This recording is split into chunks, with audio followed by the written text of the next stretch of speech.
ఈరోజు చిత్తూరు జిల్లా ఏఆర్సీ మీటింగ్కి అధ్యక్షత వహించిన కలెక్టర్ గారికి, ముఖ్య అతిథిగా వచ్చేసిన ఇన్ఛార్జ్ మినిస్టర్ సోదరులు రామప్రసాద్ రెడ్డి గారికి, చిత్తూరు ఎమ్మెల్యే జగన్మోహన్ రెడ్డి గారికి, జిల్లా చైర్పర్సన్ గారికి, అట్లాగే ఎంపీ గారికి, వేదిక ముందు ఈ సమావేశంలో పాల్గొనడానికి వచ్చిన జిల్లా అధికార యంత్రాంగానికి అందరికీ నా హృదయపూర్వక నమస్కారాలు, ధన్యవాదాలు తెలియజేసుకుంటున్నాను. డిఆర్ఓ గారు ఈరోజు ఒక రిపోర్ట్ అనేది చదవడం జరిగింది. అయితే పీజీఆర్ఎస్ సిస్టమ్ని గ్రౌండ్ లెవెల్లో సిబ్బంది చాలామంది మిస్యూజ్ చేస్తున్నారు. ఎలాంటి నా నోటీస్కి వచ్చిన కుప్పం నియోజకవర్గంలో నా నోటీస్కి వచ్చిన కొన్ని ఎగ్జాంపుల్స్, చాలామంది ఎవరైతే అర్జీదారులు ఉంటారో చదువుకోని వాళ్ళు చాలామంది ఉంటారు. వాళ్ళకి వాళ్ళ సమస్య ఏదో చెప్తారు, అక్కడ స్థానికంగా ఎవరో అర్జీ రాసిస్తారో అర్జీ తీసుకొచ్చి కన్సర్న్ కలెక్టర్ గారు వచ్చినప్పుడు, లేకపోతే మా దగ్గర కడ కుప్పం ఏరియా డెవలప్మెంట్ పీడీ గారికో, లేకపోతే కన్సర్న్ ఎంఆర్ఓకో ఎవరికో ఒకరికి అందజేస్తారు.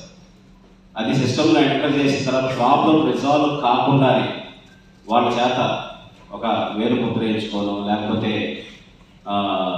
కంప్లీట్ అయినట్టు దాన్ని తీసి అప్లోడ్ చేసేటటువంటి సందర్భాలు ఒక 5-6 సంఘటనలు నా దృష్టికి వచ్చింది. నా దృష్టికి రానివి, అలాగే మిగతా నియోజకవర్గాల్లో ఇట్లా ఎన్ని వచ్చి ఉంటాయో కూడా ఒకసారి వెరిఫై చేసుకోవాల్సిన అవసరం ఉంది. కన్సర్న్ అధికారుల మీద సీరియస్గా కూడా యాక్షన్ తీసుకోవాల్సిన అవసరం. జనరల్గా షోకాస్ నోటీస్ ఇస్తారు, దీని మీద సీరియస్ యాక్షన్ ఉంటుందని చెప్తారు. కానీ గ్రౌండ్ లెవెల్లో నిజంగా చాలా అంశాలు పై స్థాయికి కూడా రావట్లేదని చెప్పనేసి కంప్లీట్ కాకుండానే ఖచ్చితంగా ఇది చాలామంది అధికారులు తెలుసు, ఇంకా ఎమ్మెల్యేస్ కూడా స్థానికంగా కూడా చాలామంది ఈ ప్రాబ్లమ్ని ఫేస్ చేస్తున్నారని ఉంది. కాబట్టి గౌరవ కలెక్టర్ గారికి నేను రిక్వెస్ట్ చేస్తున్నాను, దీని మీద సీరియస్ రివ్యూ చేసి ఎక్కడ ఒక్క ఇన్సిడెంట్ మీ నోటీస్కి వచ్చినా కూడా మా దృష్టికి వచ్చినా కూడా మీ దృష్టికి తీసుకొస్తాం.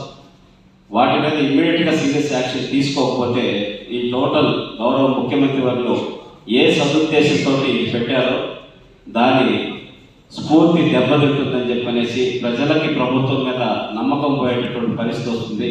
కాబట్టి ఈ వ్యవస్థని పటిష్టం చేసే విధంగా చర్యలు తీసుకోవాలని గౌరవ మంత్రివర్యులకి అలాగే కలెక్టర్ గారికి కూడా విజ్ఞప్తి చేస్తున్నాను. Thank you.